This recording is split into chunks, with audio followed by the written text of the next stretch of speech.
We're here at AQS Quilt Week in Grand Rapids, and I'm here with another one of our winners.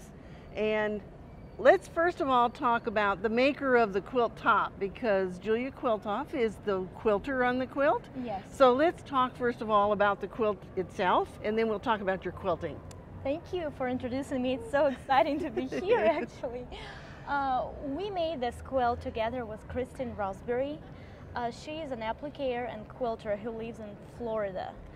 So she was an author of the whole quilt design, of its layout and all the applique shapes. Everything you can see here on this quilt is made by her. So it was an original design. It's her original design, okay. Yeah. And I really insist that she puts it down, so she writes it down so people could follow it, because I can see that it really inspires people to do something like that.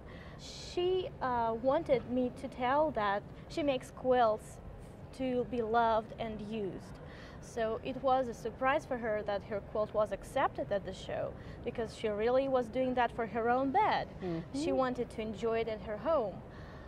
So what we can see here is a pretty classic layout and patterns and floral beauties.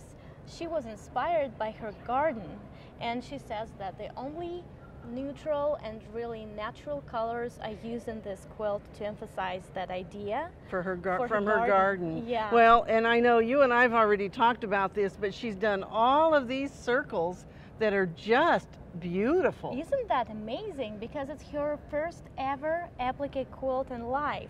She never appliqued before. She's actually an engineer. A person from absolutely different area of different life. walk of life, yes. Yes, but what do people do when they get retired, right? My part of this work was to make the quilt complete, right? I didn't want to pull it to my side and do my quilting more noticeable than her beautiful applique work. So my idea was to emphasize the beauty of her work here. So I wanted to concentrate on these vases, and I added some feathers. And that actually looks like it's just a continuation of the design, doesn't it? I wanted to add something to that. Yeah, like they're in the same vase. And then I went ahead and filled it out with really dense fillers, a few bubbles and feathers and swirls to make it look natural. And on this one, you did more of a square background that actually is a nice counterfoil to the applique. I think when we talk about quilting and making the backgrounds, it's very important to use different textures to show different ideas and different parts of the quilt.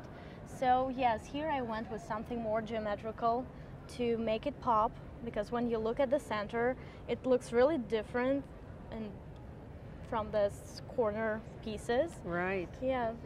And so now you told me that you have only been long arm quilting for 3 years? Yeah, that's true. I've been quilting itself for about 10 years, but I quilted with a sit-down machine when I moved the quilt under that. So it was a big turn in my life and career to buy a long arm.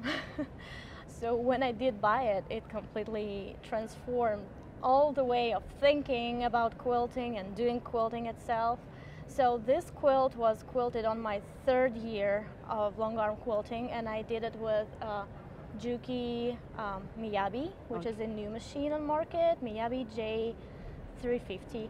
So yeah, long arming is pretty new, so I have a lot of things to discover and learn. Okay, well, I think you have plenty of time to do that, and this one turned out very beautiful. Thank you so much for representing Christine here at the show today and letting us learn more about her part of the quilt and then what you did. Thank you so much. All right, congratulations to both of you. And we hope that you'll enter your quilts in the AQS Quilt Contest. Those rules are on quiltweek.com. Just click on the contest button, and we hope we'll see a quilt from you at a future AQS Quilt Week.